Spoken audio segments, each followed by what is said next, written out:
Informasi dan inspirasi saatnya Anda mengikuti Mozaik Indonesia.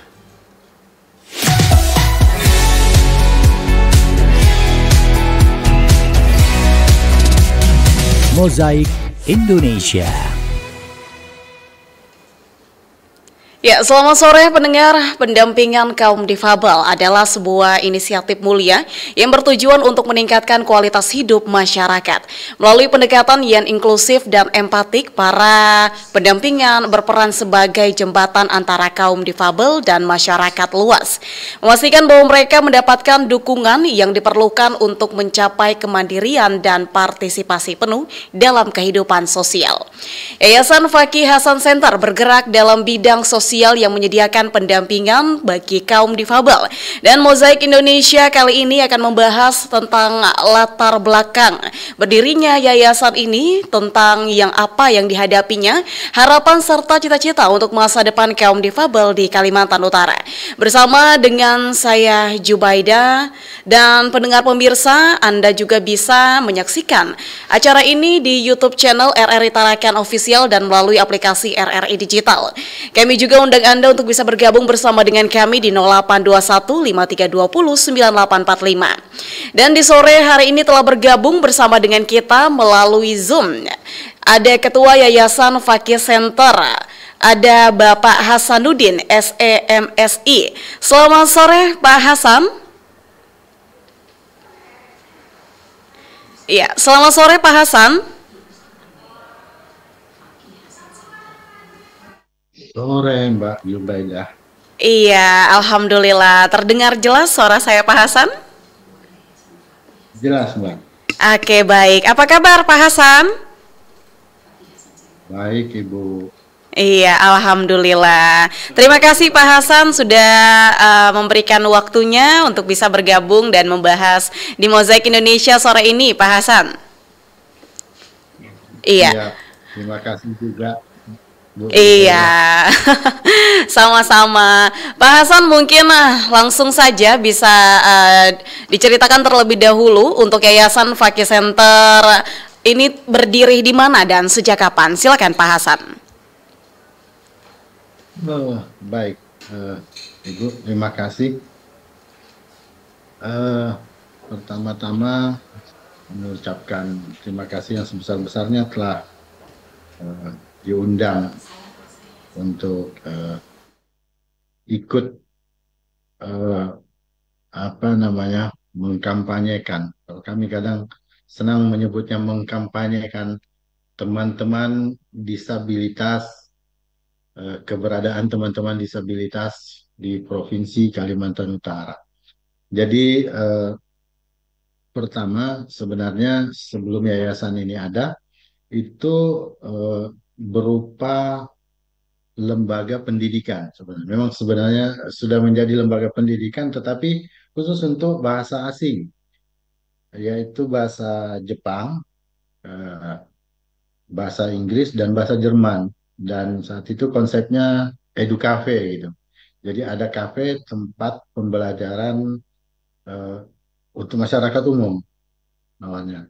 Itu di tahun 2018 ya awalnya. Kemudian vakum di zaman COVID. Nah, selanjutnya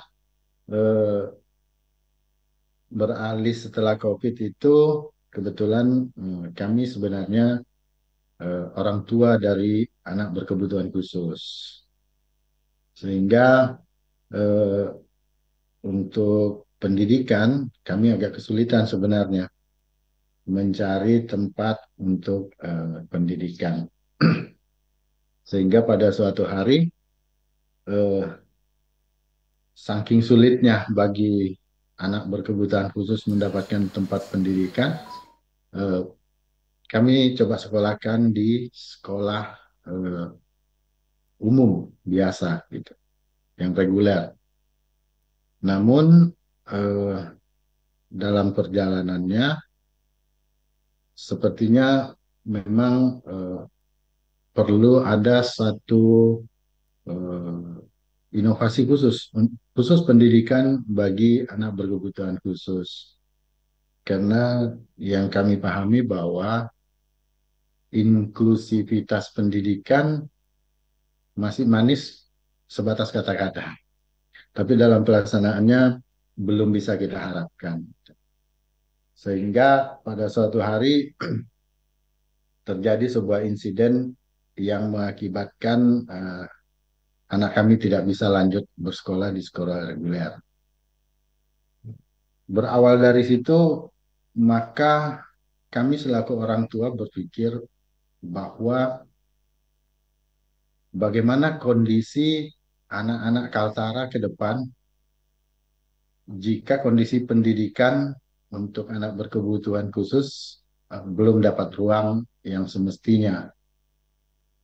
Artinya perlu ada satu tindakan dari semua pihak, termasuk kita selaku masyarakat. Dan kami membuat yayasan ini, tujuan utamanya itu mendirikan sebuah sekolah yang memang mampu memfasilitasi dan mengakomodasi kepentingan anak berkebutuhan khusus. Jadi ada sekolah yang sekaligus komplit dengan eh, rumah terapi. Karena khusus anak berkebutuhan khusus eh, yang berkebutuhan khusus dari sisi mental gitu, itu sangat butuh itu. Dan anak kami itu hiperaktif ya, didiagnosa hiperaktif sehingga butuh penanganan eh, psikolog selain dokter. Jadi kami eh, sudah ke berbagai tempat, bahkan keluar Indonesia, supaya kami bisa mendapatkan eh, terapi atau pengobatan atau apalah untuk apa memberikan kesempatan kepada anak kami, terutama dalam pendidikan yang sama dengan yang lainnya. Dan kami berusaha itu agar eh, anak kami yang sudah didiagnosa ADHD itu bisa bersekolah di sekolah reguler. Tapi kami selaku orang tua sangat paham sekali bahwa dengan kondisi itu mungkin sangat sulit karena kondisinya berbeda dan di masyarakat kita eh, masih menganggap bahwa itu adalah suatu hal yang berbeda daripada umumnya dan dianggap mungkin kurang berakhlak atau nakal atau sejenisnya gitu. Dan justru itu kami hadir bahwa kami ingin mengkampanyekan bahwa pemahaman itu perlu diperbaiki gitu. Hari ini sangat banyak anak yang berkebutuhan khusus dan itu kami dapatkan setelah kami terjun selaku penggiat disabilitas di Kaltara gitu. Dan jumlah itu eh, juga tidak sedikit untuk di Indonesia ini. Nah, ketika mereka tidak diberikan ruang yang sama, itu akan sangat diskriminatif. Sehingga kami dari masyarakat tentunya tidak harus berharap atau bergantung kepada pemerintah, karena pemerintah juga mungkin sangat banyak yang perlu dipikirkan. Sehingga kita selaku masyarakat perlu berbuat, mungkin perlu pendampingan untuk terus mengadvokasi teman-teman ABK dan sekarang bukan hanya ABK tapi disabilitas secara keseluruhan kita advokasi kepada pemerintah untuk memberikan uang kepada mereka. Jadi latar belakang singkatnya itu seperti itu munculnya yayasan ini, Ibu. Iya, Pak Hasan luar biasa sekali penjelasan awal Pak Hasan yang membuat juga saya merasakan terinspirasi Pak Hasan dari kemauan yang diawali dari kehidupan pribadi sendiri melatar belakangi sehingga munculnya Yayasan Fakih Hasan Center ini. Ya, baik Pak Hasan, mungkin juga bisa diberikan penjelasan sedikit mengenai program-program yayasan ini sendiri berdiri seperti apa Pak Hasan? Ya, tadi sempat saya sampaikan di awal bahwa program utamanya itu adalah mendirikan sekolah khusus bagi anak berkebutuhan khusus, terutama ABK mental, eh, yang di dalamnya itu komplit dengan rumah terapi dan terintegritas, terintegrasi dengan biro psikolognya. Dan untuk mewujudkan itu eh, butuh effort yang besar karena ini berupa sekolah yang di dalamnya terintegrasi semuanya. Tapi saat ini kami sudah bisa mendirikan rumah terapinya dulu, karena itu yang paling murah untuk kami jangkau. Jadi kami sebut dia rumah pendampingan anak tumbuh kembang gemilang yang berlokasi di Kabupaten Bulungan di Tanjung Selor, gitu.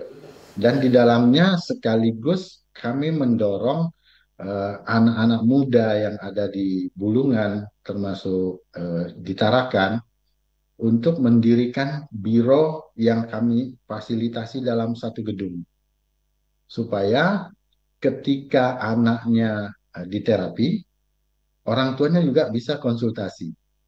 Karena kami sangat merasakan bahwa ketika kita selaku orang tua anak berkebutuhan khusus, kita juga butuh pendampingan gitu, semacam teman untuk curhatlah atau konsultasikah namanya gitu. Sehingga itu kami coba wujudkan duluan, karena itu yang paling pertama yang bisa kami jangkau dengan eh, apa yang kami miliki. Karena kami bergerak memang tidak ada eh, support dari luar. Kami bergerak memang benar-benar dari bawah dan atas dasar kemampuan kami sendiri. Jadi apa yang ada di kami itulah yayasan ada gitu. Dan selanjutnya setelah melihat perkembangan bahwa yang kita sebut inklusif pendidikan mungkin tidak dalam waktu dekat, sehingga kami membuat program metode belajar homeschooling khusus bagi anak berkebutuhan khusus yang lebih aman dan nyaman. Kalau homeschooling untuk non ABK, non disabilitas, saya kira udah banyak ya. Tapi kalau untuk anak berkebutuhan khusus mungkin masih sangat terbatas. Kenapa? Khusus untuk anak seperti ADHD atau mungkin autis, eh, tentu orang tuanya juga butuh hal yang nyaman karena dia sangat was-was dengan kondisi anaknya. Dengan homeschooling, kami berharap eh, bisa lebih terawasi oleh orang tuanya karena bisa melihat langsung kondisi anaknya dan perkembangan anaknya. Dan itu sebenarnya sudah kami lakukan saat ini juga untuk anak kami. Dan kami menggandeng eh, dua sekolah eh, yang juga di bawah yayasan masing-masing. Satunya sekolah yang berlatar belakang Muslim dan satunya berlatar belakang Nasrani. Bahkan anak kami sebelumnya juga bersekolah di sekolah yang berlatar belakang Buddhis di Tanjung Selor. Jadi program kami itu memang selain inklusif, kami sebut inklusif juga pluralis, pluralisme gitu. Jadi semua uh, kita jadikan satu, bekerja sama dengan yayasan. Kemudian program kami selanjutnya yaitu disabilitas bekerja. Jadi ini sekaligus mendukung program pemerintah di bidang ketenaga kerjaan yang dituangkan dalam Undang-Undang Nomor 8 Tahun 2016 tentang penyandang disabilitas, yang menyatakan bahwa pemerintah dan swasta itu wajib memberikan mereka kesempatan untuk bekerja sama dengan non-disabilitas. Bahkan untuk pemerintah dan BUMN, BUMD diwajibkan 2% dari total tenaga kerjanya, dan di swasta 1%. Dan itu sedang kami laksanakan juga sekarang. Kami sedang membuat KP inklusif yang sedang berjalan, yang di dalamnya melibatkan disabilitas dan juga non-disabilitas. Walaupun kondisinya tidak bisa diharapkan sama dengan usaha kafe yang lain, karena ketika mereka moodnya baik, mereka turun. Ketika tidak baik, mereka bisa tutup kafe itu di tengah ada pelanggan. Tapi itulah kondisinya, dan kami juga sekaligus mengedukasi tamu-tamu yang datang bahwa mereka memang seperti itu. Tapi akan terus kami coba untuk memberikan pemahaman kepada mereka bahwa berusaha mungkin tidak harus seperti itu, bisa lebih baik. Kemudian yang keempat, kami juga membuat program membangun kerjasama dengan berbagai pihak dalam mengembangkan metode pendidikan bagi ABK. Jadi di sini kami bermitra dengan manajemen inovasi yang merupakan program kerjasama antara pemerintah Indonesia dan pemerintah Australia yang bekerja di bidang pendidikan. Dan salah satunya juga kami bekerja sama dengan berbagai lembaga pendidikan, sekolah-sekolah swasta khususnya, untuk mengembangkan bagaimana kita bisa memberikan pendidikan kepada anak-anak berkebutuhan khusus. Yang terbaru lagi, kami juga sedang menggagas program disabilitas mengaji, bekerja sama dengan pesantren Al Khairat yang ada di Tanjung Selor. Mungkin saat ini kami juga sedang mencari Al-Quran untuk tunanetra, Al-Quran Braille ya namanya. Dan kami masih sedang mengusahakannya, karena itu program kami coba untuk terus mengupayakan supaya disabilitas juga bisa mengaji. Kemudian yang keenam, kami punya program fasilitasi kapabilitas dan kreativitas disabilitas tanpa batas. Membuat wadah berkumpul bagi para penyandang disabilitas berupa workshop untuk berkarya sesuai dengan talentanya masing-masing. Jadi kami sedang membina teman-teman disabilitas yang bisa berkarya, karena salah satunya ada yang punya talenta melukis, membatik, bahkan ada yang otomotif gitu. Dan untuk itu mereka perlu berkumpul, keinginan mereka punya workshop sendiri dan mereka berkarya di situ bersama-sama gitu. Tapi itu baru program yang kami impikan, dan kami belum bisa pasang target kapan kami bisa mewujudkannya. Tapi itu adalah program yang kami cita-citakan. Kemudian program selanjutnya yaitu fasilitasi dan advokasi pendampingan pemenuhan hak-hak disabilitas dalam mencapai kesetaraan.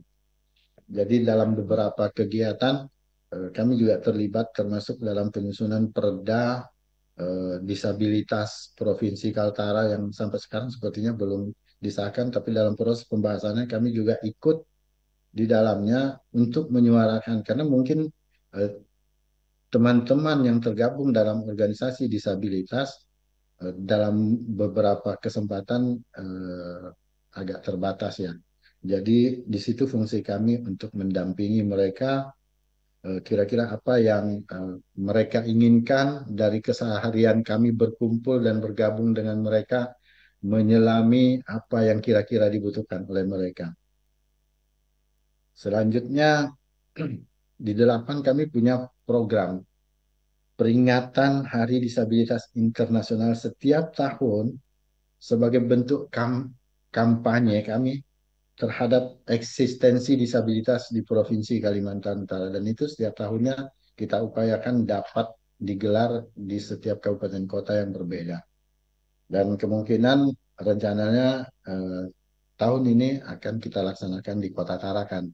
Semoga dapat support dari semua pihak karena ini tidak tersedia dana dan anggaran, tapi kami akan coba fasilitasi untuk semua pihak dapat peduli dan dapat memahami bagaimana dunia teman-teman disabilitas.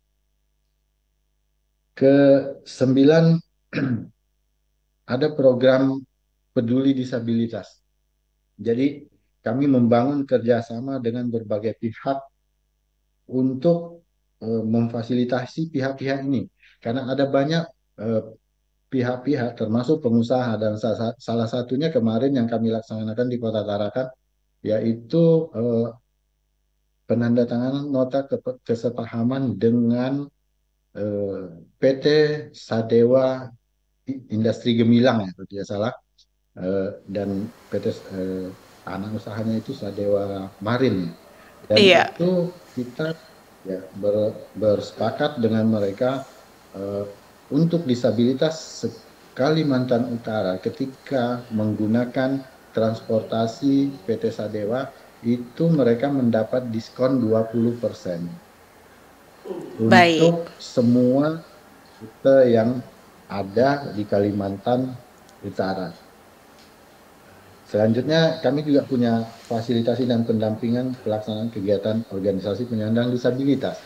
Jadi kadang mereka juga sangat ingin seperti non-disabilitas dapat berkegiatan, tapi apapun itu ya tetap mereka ada keterbatasan ya, sehingga untuk melaksanakannya kami wujudkan bahwa kalian juga bisa melalui pendampingan kita dari yayasan. Di kemarin sebelum penandatanganan MOU kita juga ada pendampingan dengan teman-teman PPDI Tarakan untuk melaksanakan kegiatan peringatan Hari Olahraga bertepatan dengan akan diikutinya Peparnas Solo kemarin. Jadi peringatan Hari Olahraga itu penting buat mereka karena bisa sama seperti dengan yang non disabilitas, dan itu kita juga bekerja sama dengan PPDI. Iya, baik. Tarakan. Baik, Pak Hasan, ya luar biasa sekali ya penjabaran dari program-program dari Yayasan Fakih Hasan Center nih. Nah, ini ada pertanyaan nih Pak Hasan, bahwasannya bagaimana masyarakat di luar sana itu bisa mengakses dengan mudah yayasan ini Pak Hasan? Jadi mungkin banyak orang di luar sana yang membutuhkan informasi, lebih tepatnya apakah juga menerima orang dari luar Tanjung saja, misalnya dari KTT, Tarakan, Nunukan dan lain sebagainya. Ya. Ya, FHC ini sudah punya perwakilan di 5 kabupaten kota. Baik. Jadi semua teman-teman yang ada sekaltara itu bisa mengakses kita lewat perwakilan kita yang ada di 5 kabupaten kota dan melalui media-media sosial kita. Jadi di media sosial kita begitu cari FHC sudah keluar. Itu kalau sampai dengan hari ini kita berdiri tahun lalu di 2023 kurang lebih sekitar 50 kegiatan yang kita laksanakan, dan semua itu hanya untuk mengkampanyekan disabilitas, hanya memperkenalkan disabilitas, belum berbuat sampai jauh membuatkan apa-apa, dan hanya mengkampanyekan dan mengadvokasi kepada pemerintah tentang keberadaan teman-teman disabilitas. Iya, Itu. baik. Pak Hasan, dalam yayasan ini apakah juga menyediakan guru-guru khusus atau bagaimana? Ya, kita ada guru-guru eh, dan itu juga kita di apa namanya disupport oleh sekolah-sekolah lain gitu di luar yayasan. Jadi mereka sekolah-sekolah juga yang di bawah yayasan mereka masing-masing memfasilitasi kita untuk guru. Misalkan untuk guru agama Islam kita difasilitasi dari Al-Khairat. Untuk guru-guru lainnya kita juga difasilitasi dari sekolah yayasan Agape. Dan guru-guru freelance lainnya yang bersedia untuk mendedikasikan diri di yayasan secara sosial. eh, Kalaupun ada upah itu tidak seberapa, tapi atas dasar hati nurani untuk berbuat sesama mereka ikut tergabung di dalam yayasan selaku guru. Iya, baik. Itu Seperti itu. berarti untuk FHC ini sudah memiliki murid-muridnya ya, Pak Hasan ya?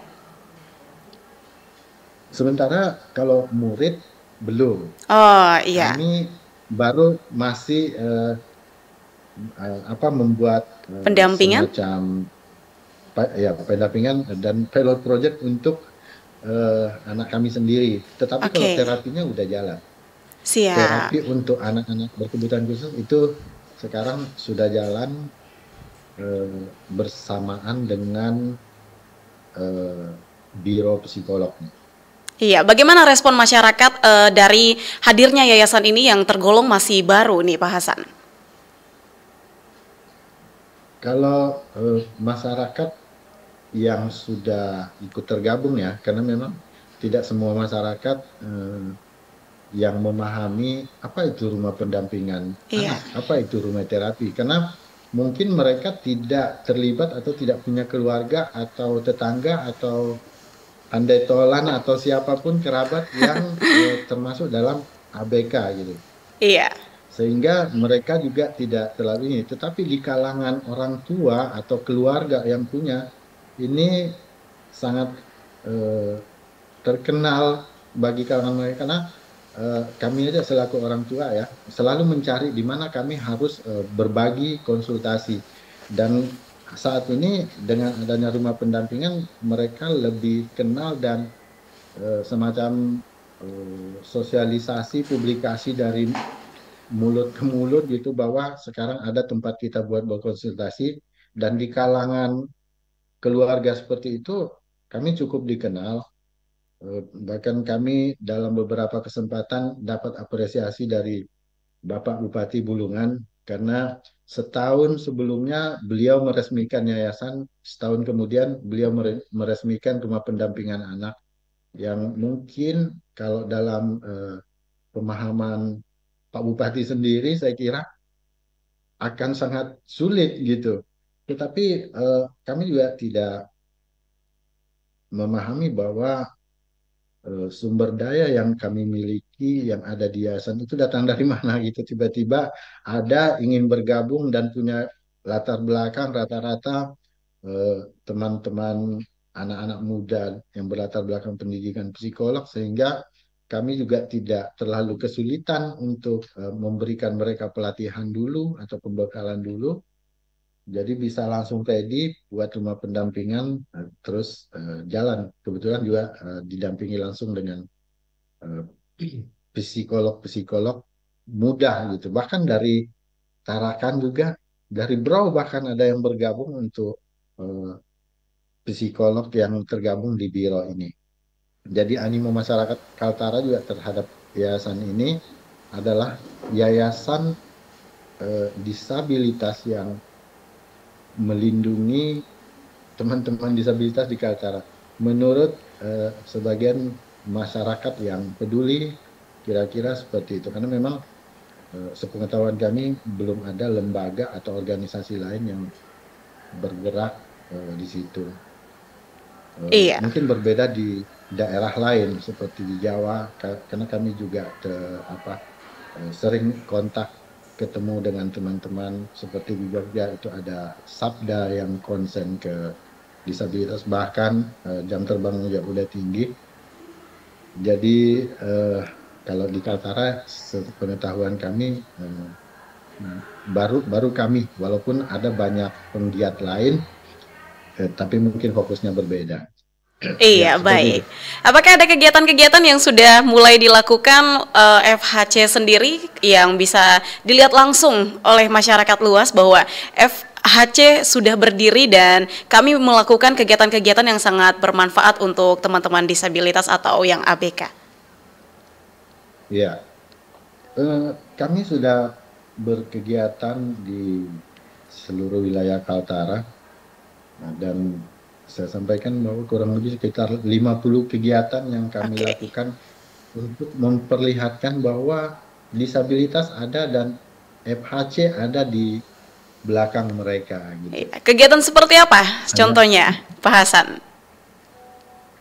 eh, yang pertama kami melakukan peringatan Hari Disabilitas Internasional dan itu langsung dibuka oleh Bapak Wakil Gubernur Kaltara, Bapak Jansen, dan kami sangat berterima kasih kepada beliau juga karena untuk pertama kalinya beliau ikut langsung gitu dengan eh, tanpa persiapan apa-apa dan beliau mendukung kita. Kemudian kita juga melakukan di kantor Bupati Bulungan yang disupport oleh Pak Bupati Bulungan sendiri. Kita melakukan di Malinau, di Tarakan, kalau di Tanjung Selor sudah hampir sekian kali gitu, bahkan di tempat umum seperti Car Free Day itu kita melakukan beberapa kali hanya untuk memperkenalkan bahwa disabilitas itu ada dan FHC ada bersama mereka. Iya, baik, luar biasa. Pak Hasan, apakah ada kisah inspiratif atau momen yang membuat Pak Hasan termotivasi atau cerita yang melatar belakangi hingga Pak Hasan berdiri sampai hari ini menjadi ketua yayasan dari FHC sendiri?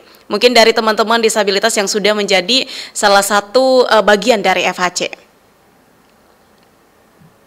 Iya, sebenarnya awalnya kami hanya memperjuangkan pendidikan awalnya, khusus anak berkebutuhan khusus. Tetapi dalam perkembangannya, teman-teman disabilitas ikut merapat dan eh, kami berkegiatan justru banyak dengan teman-teman disabilitas di Kaltara ini gitu. Dalam banyak hal, baik misalkan membantu mereka untuk melaksanakan kegiatan, membantu mereka untuk membentuk organisasinya, membantu mereka untuk apa namanya ikut sama seperti non disabilitas yang tidak pernah mereka bayangkan. Kami dalam beberapa kesempatan di hari ulang tahun Kaltara, hari ulang tahun KTT, terus kemarin KPU Tarakan mengadakan nonton bareng artis. Mereka sangat ingin untuk duduk bersama para pimpinan daerah di panggung utama. Itu kami fasilitasi untuk duduk bersama pimpinan daerah di atas panggung utama yang sebagian mungkin non disabilitas juga eh, tidak pernah duduk di situ. Kami usahakan supaya bisa duduk bersama, bahkan dengan Pak Gubernur sendiri, Pak Jainal Paliwang, itu kami bawa mereka untuk duduk bersama, bahkan bertemu dengan artis yang mungkin bagi mereka suatu hal yang tidak mungkin, kami jadikan mungkin. Selagi kami mampu, kami jadikan mungkin. Baik. Iya, baik, luar biasa sekali Pak Hasan ya. Ternyata memang kegiatan-kegiatan dari FHC ini bisa juga dikatakan bahwa penampung mimpi-mimpi anak disabilitas semoga bisa tercapai ya dari melalui FHC ini sendiri. Ya, Pak Hasan, mungkin Iya. kita akan break terlebih dahulu Pak Hasan. Ya, dan pendengar pemirsa, kami undang Anda untuk bisa bergabung bersama dengan kami di Mozaik Indonesia dan kami akan kembali selepas komersial break berikut ini.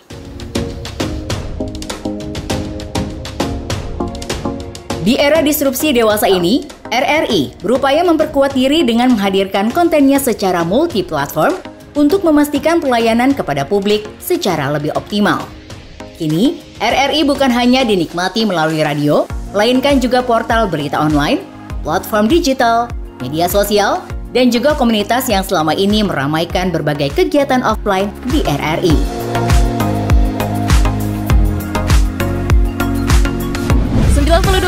Pro 2 untuk teman terbaik kamu. Kali ini ada Mariana yang katanya pengen titip salam buat Mbak Nur yang lagi di Paris.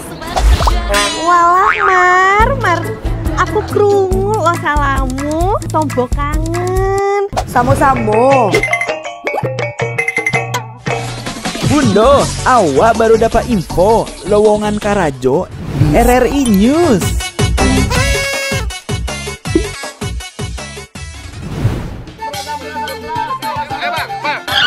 Nyanyi lagu apa kita, Pace? RRI digital saja toh.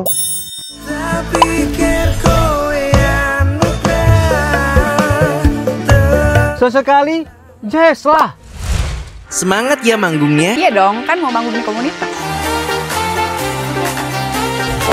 RRI ada di berbagai platform. Sekarang banyak cara menikmati RRI. Kamu yang mana?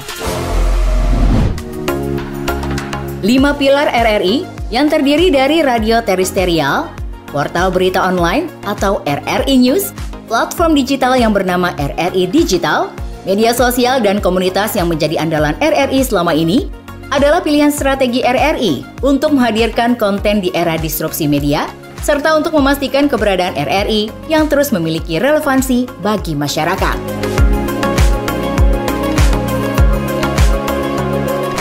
Berita online RRI News memiliki tren pembaca yang semakin meningkat. Dengan posisi di peringkat 40 besar, dari ribuan berita online secara nasional, RRI News memiliki profil pembaca yang beragam, baik dari segi usia maupun kategori paling banyak dibaca. Portal ini memiliki lebih dari 80 microsite yang tersebar di banyak daerah, dari Sabang sampai Merauke. RRI News siap menjadi mitra pembangunan di daerah Anda, menyampaikan informasi pembangunan kepada masyarakat. Publik memerlukan berbagai informasi tentang program dan kebijakan daerah untuk mengetahui kinerja jalannya pemerintahan. Sementara pemerintah daerah memerlukan opini dan aspirasi masyarakat sebagai strategi merumuskan kebijakan. Dengan keterlibatan diseminasi informasi oleh RRI yang hadir secara multi-platform, akan membuat komunikasi pemerintah daerah kepada masyarakatnya berlangsung secara lebih efektif dan sangat mendukung pemerintah daerah. Ada sejumlah alasan mengapa RRI News layak menjadi mitra pembangunan pemerintah daerah. RRI bersifat tidak komersial. RRI selalu mengembangkan jurnalisme konstruktif dan verifikatif yang senantiasa berupaya menghindari disinformasi atau hoax. Brand RRI telah dikenal oleh masyarakat luas. RRI memiliki jaringan secara nasional, lebih dari 70 satker dan 80 portal rri.co.id atau RRI News. RRI berbasis media multi-platform yang jauh lebih kuat dan efektif dari media lokal dimanapun. Kerjasama RRI News dengan pemerintah daerah dilakukan dengan melibatkan tim humas dinas terkait sebagai pengisi berita kanal Info Pemda di RRI News. Konten bisa berupa berita tentang berbagai info pemerintahan atau juga bisa berisi berita foto dan berita video. Konten bisa diisi langsung di Content Management System atau CMS yang disediakan RRI. Namun apabila diperlukan, pemerintah daerah bisa berkolaborasi dengan melakukan pemberitaan pariwara yang akan diberlakukan dengan sejumlah tarif. Mari kita segera berkolaborasi, memanfaatkan kehadiran RRI News untuk mendukung pembangunan, serta mempromosikan beragam potensi yang ada di daerah Anda. Segera download RRI News di Play Store maupun App Store di telepon genggam Anda. Ya, pendengar masih bersama dengan kami di Mozaik Indonesia Pendampingan Kaum Difabel Kaltara. Masih bersama dengan Ketua Yayasan Fakih Hasan Center, Bapak Hasanuddin SEMSI. Dan kami masih mengundang Anda untuk bisa bergabung bersama dengan kami di 0821 5320 9845. Ya, Pak Hasan masih mendengar suara saya, Pak Hasan? Masih, Bu. Iya, terima kasih Pak Hasan. Ya, Pak Hasan mungkin bisa diberikan sedikit lagi penjelasan. Berarti dalam FHC ini bisa juga memberikan pendampingan kepada teman-teman difabel lainnya yang membutuhkan di luar sana, tidak harus datang ke lokasi yayasan. Iya, bisa karena kita ada apa namanya cabang-cabang di 5 kabupaten kota ya, sekretariat lah Iya. kira-kira gitu. Jadi itu nanti bisa difasilitasi, dibantu sama teman-teman yang ada di sana, dan kebetulan mereka juga bergerak di dunia kesehatan seperti dokter, perawat, terus terapi yang bekerja di rumah sakit, sehingga terkait dengan disabilitas mereka cukup paham lah kira-kira gitu. Jadi Iya, kami baik. bisa fasilitasi teman-teman. Iya, sampai hari ini sudah pernah memfasilitasi atau menangani event-event seperti apa saja yang membutuhkan jasa dari pendampingan difabel ini, Pak Hasan? Iya, antara lainnya membantu teman-teman disabilitas untuk melakukan kegiatan dari organisasi mereka yang mereka tidak bisa, maksudnya tidak bisa maksimal. Tentu apapun itu pasti kita dampingi. Jadi biasanya kita minta mereka tetap membuat seperti melakukan sebuah kegiatan yang profesional, ada kepanitiaannya, ada ketua dan sebagainya gitu. Tetapi kita dampingi, cuman mereka yang terdaftar di situ gitu. Iya dan sih. tentu dalam mobilitas mereka kan pasti terbatas. Tetapi ya dengan namanya inklusif sekarang berarti ada penggabungan antara disabilitas dan kamilah yang hadir bersama mereka gitu, termasuk membantu teman-teman untuk membentuk organisasi-organisasi disabilitas di 5 kabupaten kota yang belum terbentuk. Kemarin yang coba kami bantu di 5 kabupaten kota itu pembentukan Himpunan Wanita Disabilitas Indonesia Provinsi Kalimantan Utara, dan dilantik di Hari Disabilitas Internasional pertama di Provinsi Kaltara kemarin. Iya, baik. Dan PPDI Tarakan kami beberapa kali melakukan kegiatan bersama gitu, termasuk support teman-teman PPDI, karena yang paling banyak anggotanya saat ini tuh teman-teman PPDI Tarakan gitu. Jadi dalam beberapa kegiatan yang skupnya provinsi, kami banyak bekerja sama dengan teman-teman PPDI Tarakan, dan kebetulan memang di Tarakan juga organisasi disabilitasnya sudah cukup lengkap saat ini. Iya, berarti yang tergabung dalam Fakih Hasan Center ini adalah teman-teman yang memang sudah memiliki ilmu-ilmu khusus untuk kaum difabel, begitu Pak Hasan? Ya, di yayasan itu wakil yayasan seorang psikolog, bendahara yayasan seorang dokter muda, pembinanya juga ada yang Widya Suara, ada macam-macam latar belakang hukum dan semuanya gitu. Iya. Dan, ya hadir bersama kita karena mempunyai tujuan yang sama untuk kesetaraan.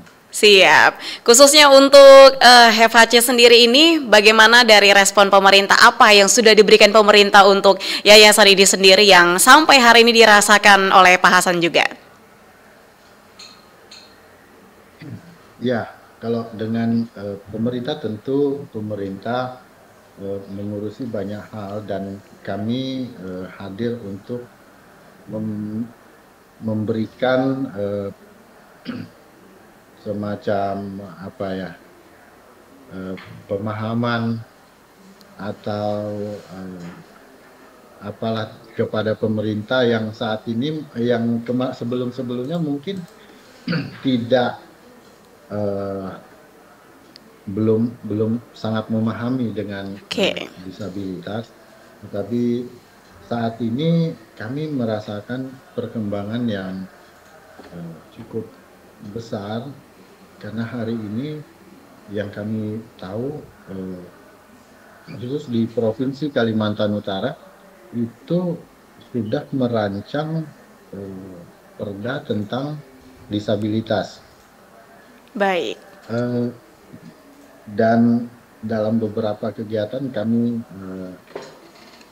melakukan audiens dengan beberapa pejabat dan kepala daerah dan menghubungkan dengan lembaga-lembaga seperti di sini ada skala, itu juga program kerjasama antara pemerintah Indonesia dan Australia, dan kami bermitra bersama-sama mengupayakan agar pemerintah lebih dekat dengan disabilitas yang kalau selama ini mungkin tentu yang diprioritaskan adalah yang skala prioritas. Tetapi apapun itu, disabilitas juga harus dilihat, dan salah satunya kami bergerak di situ untuk mendekatkan dengan pemerintah. Baik, iya. Iya, Pak Hasan, mungkin apa target atau harapan Pak Hasan sendiri untuk Yayasan Fakih Hasan Center ini 5 atau hingga 10 tahun ke depan? Target utamanya sekolah itu berdiri. Berdiri yang komplit, lengkap dengan rumah terapinya yang sekarang sudah jalan, lengkap, terafiliasi dengan biro psikolog, mungkin bukan hanya satu, banyak lagi yang lainnya. Kemudian kemarin kami baru juga paham bahwa disabilitas itu punya kemampuan berprestasi lewat jalur olahraga. Baik. Dan kedepannya mungkin ini juga perlu jadi perhatian, karena dalam pelaksanaannya kemarin kami melihat bahwa Provinsi Kalimantan Utara masih sangat-sangat jauh dari daerah lain, bahkan dari sisi persiapan itu masih sangat jauh, bukan hanya sekedar ikut ya, tetapi mereka ikut memang ingin berprestasi gitu. Jadi ini juga mungkin ke depan jadi program kita, bagaimana mereka bisa menyalurkan bakat mereka gitu. Karena di luar sana, di daerah lain, orang sudah berlomba-lomba memfasilitasi mereka untuk berprestasi di bidang olahraga. Nah, kedepannya mungkin selain pendidikan itu yang perlu mendapat perhatian lebih juga. Iya. Baik, Pak Hasan, terima kasih banyak karena kita sudah juga di penghujung waktu nih Pak Hasan, penghujung acara, dan semoga Yayasan Fakih Hasan Center ini bisa selalu maju tentunya dan selalu mendapatkan tempat di hati para teman-teman difabel dan disabilitas atau ABK, dan semoga mereka juga bisa terbantu. Terima kasih Pak Hasan sudah menjadi orang yang hebat dan luar biasa ya di belakang Yayasan Fakih Hasan Center ini. Dan kami ucapkan sekali lagi terima kasih kepada narasumber kita yang luar biasa, yakni Bapak Hasanuddin yang telah memberikan memberikan bukan sedikit tapi banyak sekali ya informasi-informasi mengenai pendampingan kaum difabel di Kaltara, dan semoga ini bisa bermanfaat bagi pendengar di program Masa Utarakan. Pendengar dan pemirsa, untuk Anda yang terlewatkan mengikuti Mozaik Indonesia di sore ini juga dapat menyaksikan kembali di kanal YouTube kami yakni RRI Tarakan Official.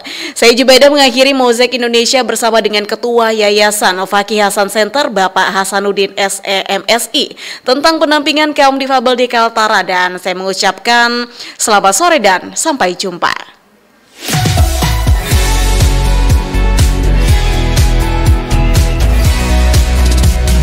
Mozaik Indonesia.